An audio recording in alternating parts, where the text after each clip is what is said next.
And welcome back to the channel. All right, everybody, today we're doing something completely different and really unexpected. I didn't plan to make this video, but a few weeks ago I did post up a video featuring a very interesting, at least I think so, shred Tele, and a few of you guys asked specifically, hey, where's our review on that Tele? So today's the day. I'm gonna do a review on that Tele. I've been getting comments on this quite frequently. What is this? Where did I get it? Why can't I find these anywhere used? I'm gonna answer those questions. I'm gonna go through kind of the specs on this guitar, what it is, where I got it, and the big reveal, it's not actually a Kramer.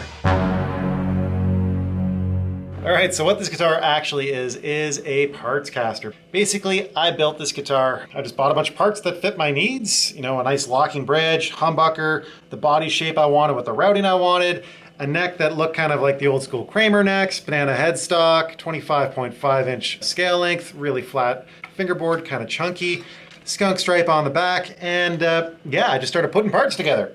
And this is what came out. I mean, obviously I had to paint that, but I'll tell you about this and this whole process. If you're more interested in things like tones, I'm not really gonna do much on that because there are countless videos of people using dime buckers, and there's even Seymour Duncan stuff with demos and reviews of this particular pickup already on the internet, so feel free to go check those out.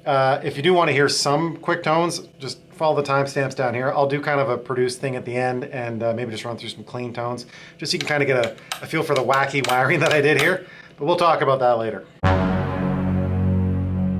So basically, the story behind why I even bothered building something like this kind of goes back to 2018, 2019. There weren't really many shred Teles on the market new that you could buy. Charvel had a couple things out, but nothing within price ranges that I thought were really attainable.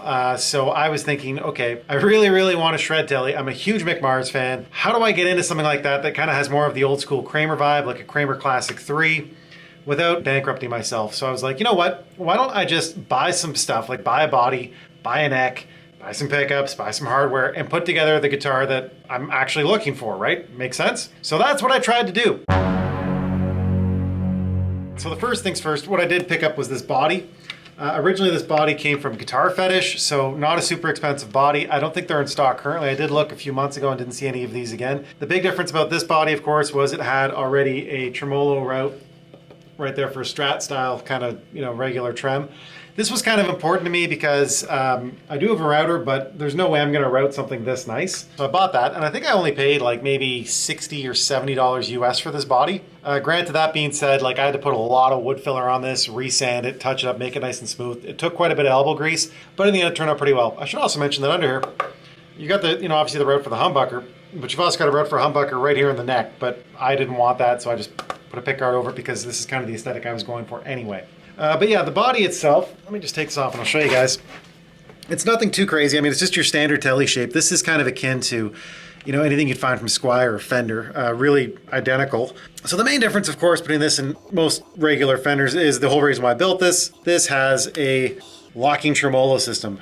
This is exactly what I wanted. And of course, you know, retrofitting anything that's already got a cavity routed like this isn't the hardest thing in the world. All I had to do is make sure I took my measurements and, you know, drilled my post in the right spot, put on my trem, set my intonation, and it was good to go.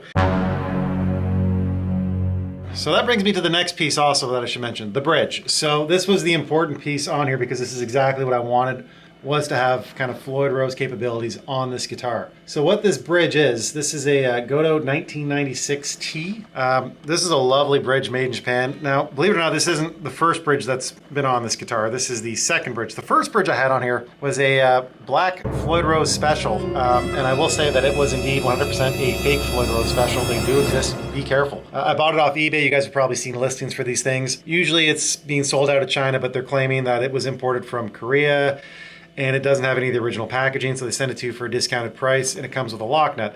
That should be your first giveaway. Modern Floyd Rose specials, unless you buy a special finish, do not come with a lock nut. They just sell you the bridge only, and that's it. Anyway, so that bridge showed up. I tried to play with it for a bit, and then I compared it against some of my other Floyd Rose specials, because I have many guitars with those. And it was quite obvious as soon as I did that what I had was definitely not a Floyd Rose special. It looked the part, but just the finishing, the machining and everything was not up to Floyd Rose standards. And anyway, I could not get this thing to come back to pitch. It was driving me insane. So that ended up getting tossed in the garbage. And now we have this lovely unit, which does stay in tune beautifully. Yeah, I abuse all my guitars pretty horrendously with my whammy bar work. And this stays in tune and it feels really, really nice. Oh, also, I've got a detune on here. I've got this decked for dive only. That's just personal preference, the way I like to set up my guitars. And I have a detune on here, and I've heard a few people say you cannot put a detune on a Godot. Yes, you can. There it is. I have one. I use it. I drop D all the time. Works fine. I bought this neck specifically because it had a banana headstock and a skunk stripe and a lock nut. Really, I wanted something that was kind of Kramerish, not super shreddy like a Jackson. And this is actually surprisingly quite comparable to my other Kramers that I have, like my Beretta, which was shocking. It's quite a nice feel. It's glossed. I got this on eBay, and I can't remember what I paid for it. I think it was around $100. We're in around that mark. I'm pretty sure it's from China. But the quality on it was pretty good, honestly. Out of the box, it didn't need any work from me. I think I just adjusted the truss rod a little bit, and that was it.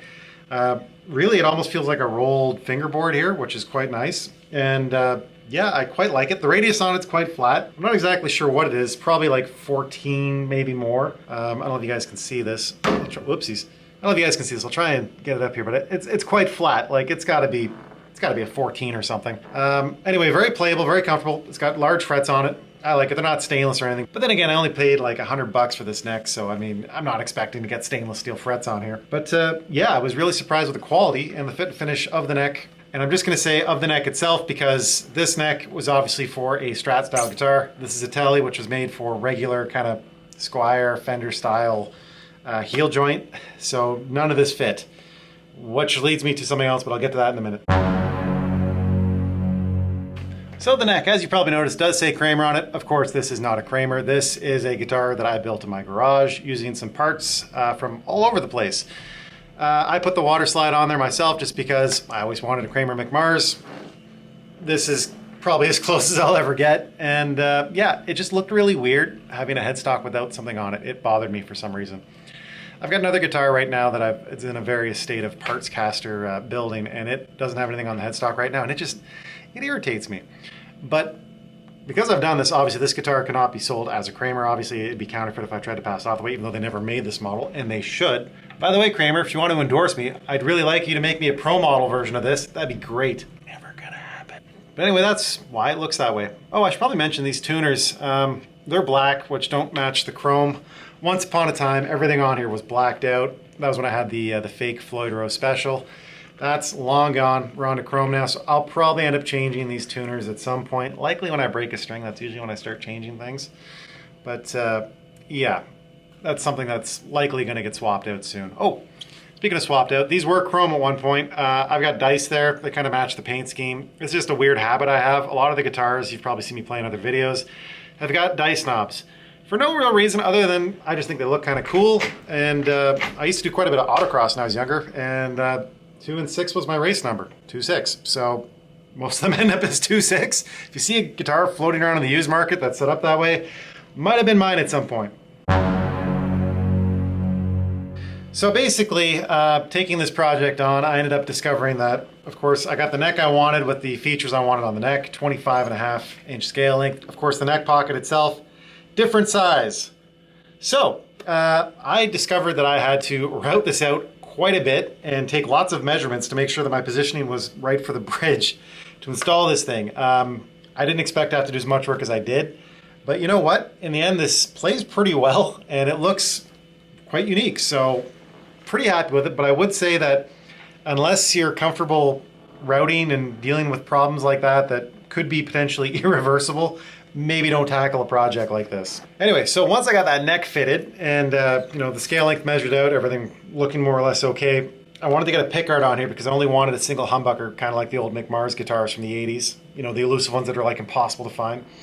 But of course, because this is now routed deeper and because my pickups are in slightly different configuration from Guitar Fetish, no regular pickguard would fit. So I had to basically order myself some blanks, order myself some regular Tele pickguards, trace one on there, and then cut this pickguard out myself.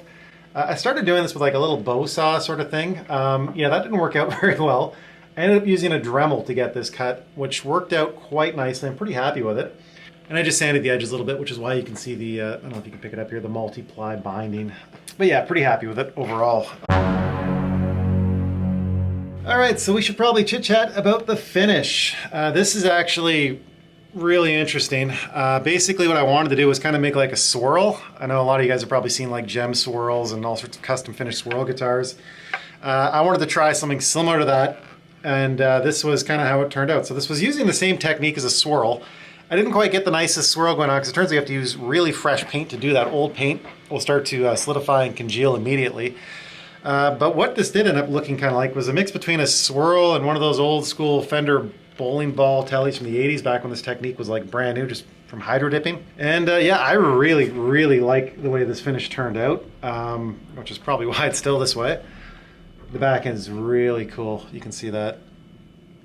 Very nice finish. I mean, considering I did this in my garage with some help from my wife, this turned out quite well. Oh, while I got you back here, you can probably see this another bonus of the Godos. These show up with these really nice high tension springs and a brass block with these little retaining screws, which is lovely.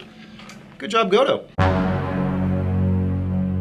Before I really start chatting about this, I should probably just mention that this guitar goes through all sorts of changes. I play this thing regularly, and I am constantly changing parts. Anyone that follows my Instagram channel or has seen this guitar and a few other videos on this channel, you're well aware that about every 6 months or so, I change something on here because I'm not happy with it or want a bit of a different variety or a different flavor. More recently, what you can tell obviously is that this has a humbucker with a 3-way switch. Before I just had this as a humbucker, volume, tone, and that was it, nothing else. And then I got a little bit bored of that. I'm like, you know what? I got this really nice dimebucker here. Oh, by the way, this is a Seymour Duncan dimebucker. Why don't I, try doing a clever wiring thing where I've got, full humbucker back here, the down position. Middle, why don't we try and get a single coil spanky tone? So this is basically these two slugs in parallel, which kind of sounds like a single coil. And then up here in the neck position, basically just shuts down the back coil, and all you're getting is the north coil, which is kind of an imitation of a neck pickup, but not really because it's so far back near the bridge here. It's kind of more like just having a single hum canceling single coil back here instead, but it still sounds kind of adds a little bit of variety. This came in another guitar I bought, and I ended up taking the pickup out of it and putting something else in there. And I hadn't really played it much. Put it in this guitar, and I love the sound of this pickup. It's just crazy. And I've got it bolted directly to the wood. Some people say that makes a big difference. I'm not sure. But this thing sounds fantastic. Like, this is probably one of my favorite Seymour Duncan pickups at this point now, aside from like a JB, which is just a classic go-to. I love those pickups. But yeah, fantastic pickup. Sounds great. Of course, the 4-wire lets me do all the goofy wiring I was talking about earlier. So really nice. Very happy with it.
That is my review on this interesting parts caster that I built.